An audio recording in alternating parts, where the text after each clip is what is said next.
Congress party బలోపేతానికి విస్తృత స్థాయి సమావేశం నిర్వహించామన్నారు ఏపీసీసీ చీఫ్ షర్మిల. భవిష్యత్ కార్యాచరణపై దృష్టి పెట్టామని, ఏపీ రాజకీయాల్లో ఉన్న మిగిలిన పార్టీలకు బీజేపీతో సత్సంబంధాలున్నాయన్నారు. మోడీకి దత్తపుత్రుడిగా ప్రతి బిల్లులోనూ మద్దతిచ్చారని, మెడలు ఉంచి ప్రత్యేక హోదా తెస్తానని మోడీ వద్ద మెడలు ఉంచారన్నారు.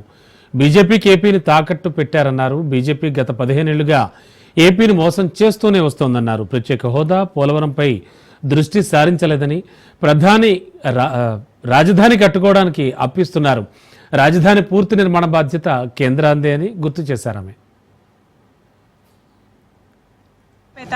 నెల్లూరు జిల్లాలో కాంగ్రెస్ పార్టీ విస్తృత స్థాయి సమావేశం ఏర్పాటు చేయడం జరిగింది. రానున్న రోజుల్లో కాంగ్రెస్ పార్టీ బలపడటం చాలా అవసరం. ఆంధ్ర రాష్ట్ర రాజకీయాలలో ఉన్న మిగతా అన్ని పార్టీలు కూడా బీజేపీతో సత్సంబంధాలు పెట్టుకున్న పార్టీలే. చంద్రబాబు గారు, పవన్ కళ్యాణ్ గారు కూటమి కడితే జగన్మోహన్ రెడ్డి గారి వైసీపీ అక్రమ పొత్తు పెట్టుకుంది. కూటమి సర్కారు అధికారంలో ఉంది. చంద్రబాబు గారు ఇంతకు ముందు కూడా బీజేపీతో పొత్తు పెట్టుకున్నారు. కానీ రాత్రి పడ్డ గోయిలోనే మళ్ళీ ఇప్పుడు పగలు పడ్డానికి సిద్ధపడ్డారు చంద్రబాబు గారు.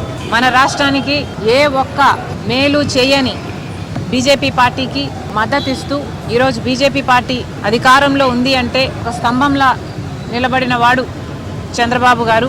కానీ బీజేపీ గత 15 సంవత్సరాలుగా మనకు మోసం చేస్తూనే వచ్చింది. ప్రత్యేక హోదా విషయం అయితేనేమి, లేక ఏ విభజన హామీ అయినా కూడా ఇంతవరకు ఒక్కటి కూడా నెరవేరలేదు అంటే దానికి కారణం బీజేపీ పార్టీ.